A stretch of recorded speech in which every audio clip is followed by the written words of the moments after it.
Hi guys, welcome to Seriously Equestrian. In this video we'll take a closer look at what is a baby horse called. Almost every living creature out there can have a baby, and when they do, these babies have a special name, depending on their species. While horses definitely hold a special place in our hearts, they are no exception from this case, as they have their very own term that they go by. Many people still believe that the accurate term to refer them by is horse babies, and while this will still get the idea across, you should know that the exact terminology used to describe these horse babies is a bit different, to say the least. With that being said though, in today's short article we will let you know exactly what you should refer to the horse baby and more. Specifically, we will feed you every bit of info that you need to know about them in the first place. What do you call a baby horse? If you ever happen to find a baby horse under the age of 1, then you should already know by now that you in fact stumbled across a foal right there. Regardless of whether the baby was male or female, the fact of the matter is that you stumbled across a foal, and that's all there is to it. The term foal actually refers to any baby horse whatsoever, as long as they are between newborn and 1 year old. The baby horse has no other apt nickname whatsoever. The term actually changes a lot, however, depending on the horse's age and of course, its nursing habits.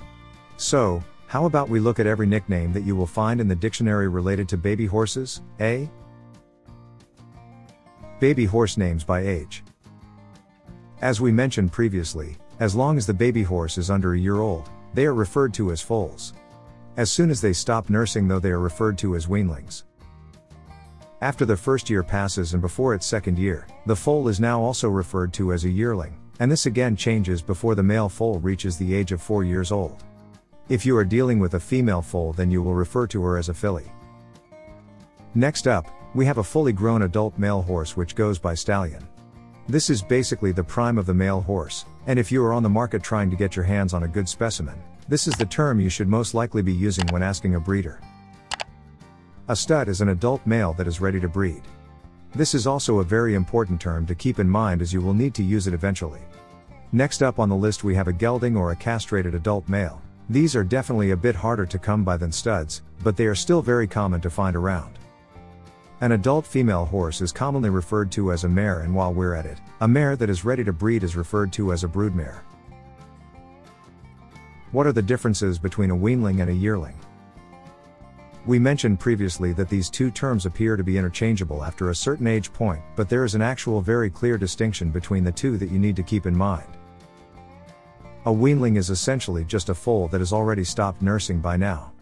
This means that a weanling is a 6-month-old foal or something around those early couple of months.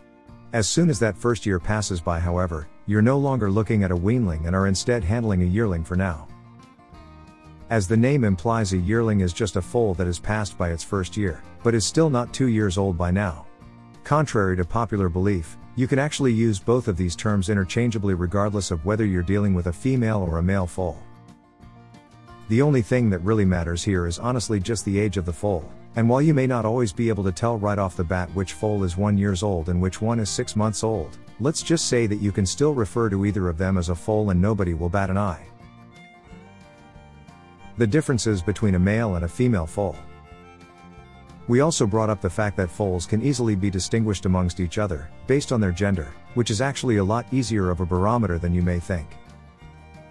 This specifically targets the horses that are between the ages of 2 and 4. This is the prime age for the horse during which he or she is not actually an adult as of yet, and yet it is also not a baby foal either. The males that are around 2 to 4 years old by now are referred to as colts, while the females here are referred to as fillies.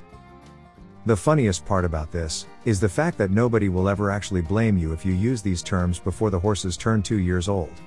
This is actually a very good way to make the clear distinction between the male and the female foal, and no serious breeder will ever judge you for doing this.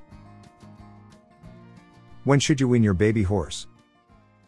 In case you didn't know by now, weaning is the gradual process of taking a baby horse and feeding it an adult equine diet instead of its mother's milk.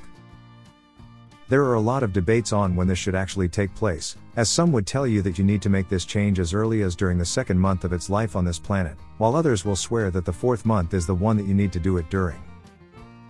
There are even some individuals that would go as far as to wait for the foal to turn 9 months old, although this is a lot rarer to find. As far as we know though, as soon as that 3rd month rolls on by, you should be able to start weaning your baby horse. This is when it is the safest for them to consume a normal adult horse healthy diet.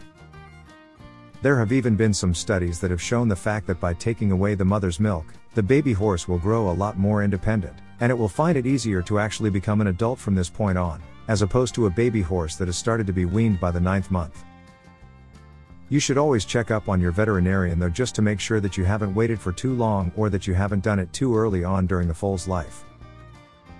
You can always let other foals interact with other horses as well while you're at it, as this will help the baby horse get accustomed to being away from the mother at all times. Common problems and solutions for baby horses. Refusing to nurse. This actually happens a lot more often than you may think. If the foal decides that his or her own mother is not worthy enough to feed them, then you will need to force the interaction to happen. This will seem quite rough at first, but remember the fact that if you don't interfere, the baby will not be able to grow healthy, and it can even end up starving to death in the process. Failure to passive transfer. Another very common problem that you may have to deal with is the fact that the foal may end up not absorbing the nutrients properly, which can result in them growing feeble, or just overall weak. In order to inspect your foal for this and clear them out, you will need to measure their immunoglobulin gene levels. As long as those numbers are lower than 400 mg/dl, you will need to look into getting them vaccinated. Leg deformities. During these early couple of days, you may even observe your foal having been born with a limb abnormality. If this is the case, then you may need to contact a veterinarian that can handle foal's orthopedic problems and whatnot. Luckily for you, as long as you notice this problem early on, you can easily fix it, but just keep in mind that it won't come cheap. So, there you have it. While we still believe that the term baby horse is perfect enough for most people, now you know what to call your horse regardless of how old they are. Thank you for reading this far, and we hope that you got your questions answered by now. We hope you enjoyed this video. Don't forget to click that like button, leave a comment, and of course, subscribe to our channel. Thanks for watching.